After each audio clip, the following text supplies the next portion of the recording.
Have you recently been a loafer yourself? Example, cheering in a crowd or sitting in a meeting with a bunch of teachers, and what was your thinking behind this, if you have? I'm guilty of loafing when we have those early outs or when we have those all-day in-services. I don't cheer in crowds, I can tell you that. But in meetings, I do. My mind wanders. I don't pay attention. I can be... I wouldn't say I'm not openly, rebellious, but I'll doodle on my paper, or I'll, like during basketball season, I'll write out a basketball practice schedule or something like that instead of what I'm supposed to do. But the part where you say, have you recently been, I think all of us are loafers at something at some point in our lives. I just think that's, you can't, I think it'd be impossible for anyone to be 100% hard-working towards every aspect of their life. There's got to be a loafing aspect to some part of it, I would think. So that pretty much answers the next question about social loafing being inevitable. Inevitable. I just think it's unavoidable. I don't think that it's something that you can... I mean, you want to minimize it as best you can, but I don't think it's... And I think in some part of your life, you do need to do some loafing. You can't be so high-strung where you're working, doing everything all the time. You're going to kill yourself. You got to scale it back at some point. Right, it's a good question too.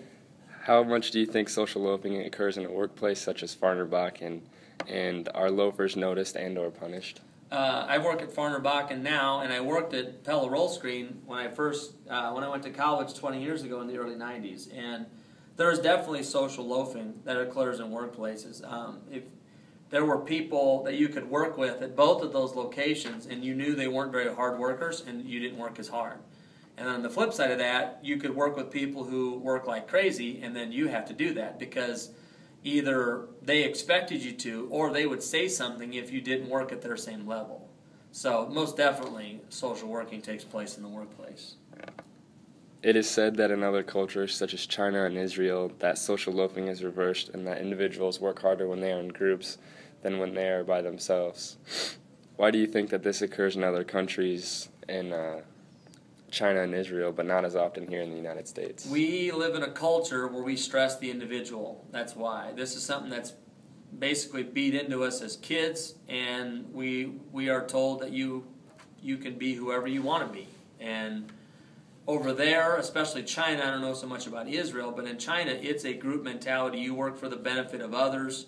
It's that socialistic concept in China where you have to do for the betterment of others, not just yourself. Whereas here, we're kind of the byproduct of a capitalistic society where you care about yourself first and foremost. And over there, they don't have that strong sense of individualism that we do here. Last question. You being a basketball coach, do you ever think that social loafing occurs in basketball? Example, if there's a Casper on the team, or if you're playing at a team like Jefferson or something? Yeah, most definitely. I don't know so much about having a good player on your team. That depends. I've seen it both ways. I've seen it where your best player is a good leader, and he gets people to work with them, and you get some good players who are not good leaders, and kids don't want to work with them, so then they don't. But definitely in sports, you're going to see social loafing. You're going to have, it's basically, usually your best players set the tempo for what the rest of the team is going to do in practice or in games. As